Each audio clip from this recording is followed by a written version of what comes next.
You've seen the commercial saying the sea is calling, and you want to answer. You'd love to take a cruise, relax, have fun, and be pampered, but one thing is standing in your way. When you or your traveling companion is disabled, even the simplest things can be difficult. Never mind knowing that you're not going to be able to use the climbing wall, even getting on board the ship can be a pain.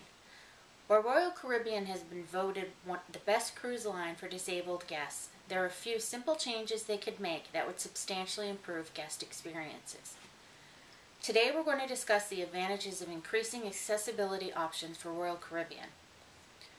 According to the Greater Vancouver Visitors and Convention Bureau, North American disabled travelers spend more than $13 billion on tourism per year.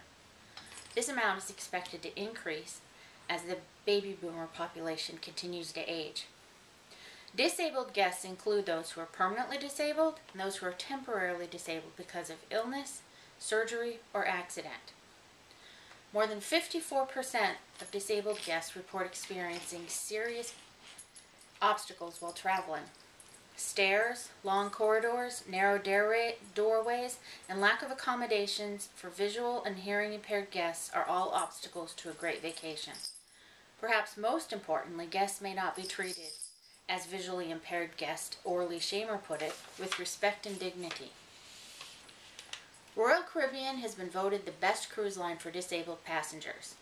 They offer an extensive line of accommodations, including lifts to assist guests into pools and hot tubs. There is limited medical care available, including dialysis, allowing the almost 400,000 patients in the United States receiving dialysis the option to cruise. Unfortunately, despite being voted the best, Royal Caribbean still has some serious problems regarding their treatment of disabled passengers. In April of 2011, a Celebrity cruise ship, which is owned by Royal Caribbean, removed a guest with multiple sclerosis from the ship and left him on Guadalupe, allegedly because he was unable to care for himself and the crew did not provide assistance with activities of daily living. Orly Shamer, who's visually impaired, had not one, but two negative experiences with Celebrity Cruise when all of her careful preparation for her vacation, including Braille menus, did not make it to the ship.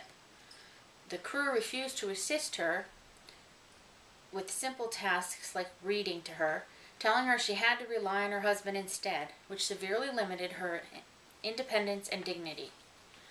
While Royal Caribbean does accept service animals with advance notice, their website states that they reserve the right to remove the animal from the ship for simple infractions like sitting on the furniture. It is apparent that despite making significant strides, Royal Caribbean has a long way to go to assure quality service for all disabled guests. Royal Caribbean can dramatically increase their guest services with some relatively small changes. The cost of becoming ADA compliant can be extensive. Older ships can have narrow doorways, inaccessible bathrooms, and emergency alert systems that don't work for those who are hearing or visually impaired. Older ships have raised lips at cabin entrances to keep water out, but these are also a barrier to wheelchair entrance. In addition, crew members may not treat guests as fully actualized adults and may talk down to them or otherwise treat them disrespectfully. Making changes that will give a dramatic positive impact to disabled guests can be done for a fraction of the cost of revamping an older ship. Royal Caribbean ships already have limited medical staff. Their spa offers holistic treatments including massage, reflexology, and acupuncture. Having rotating health aides to assist disabled guests with various activities of daily living would greatly enhance guest experiences without adding substantial cost. Royal Caribbean ships can accommodate wheelchairs and scooters, but do not rent them to guests who don't normally need them. But cruising can involve long walks, which are difficult for those who usually use a cane or other assistive technology and may need other assistance. By renting wheelchairs and scooters, Royal Caribbean could assist their mobility impaired guests while recouping the cost of the chairs and rental fees. Assuring guests that their service animals will not be put off of the ship for infractions like sitting on the furniture would go a long way towards guest peace of mind. Who wants to run the risk of leaving their partner in a strange place? Employees, both guests and those on shore, may benefit from additional training in treating all guests, including those who are disabled, with respect and dignity. We have discussed some flaws in Royal Caribbean's guest relations and some possible avenues of improvement. Imagine how pleased guests will be to be able to travel on vacation without having to rely on bringing an assistant. Imagine how many more guests will decide to book with Royal Caribbean because of the stellar accommodations and services once they implement some of these suggestions. Imagine how both profit and reputation will improve.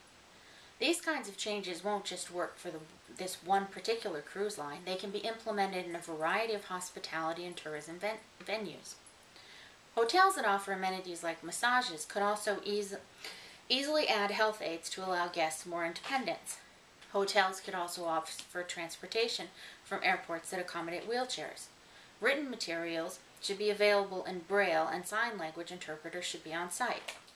We all want the same things when we're on vacation. We want to relax, have fun, see new things, and do all of this on our own schedules.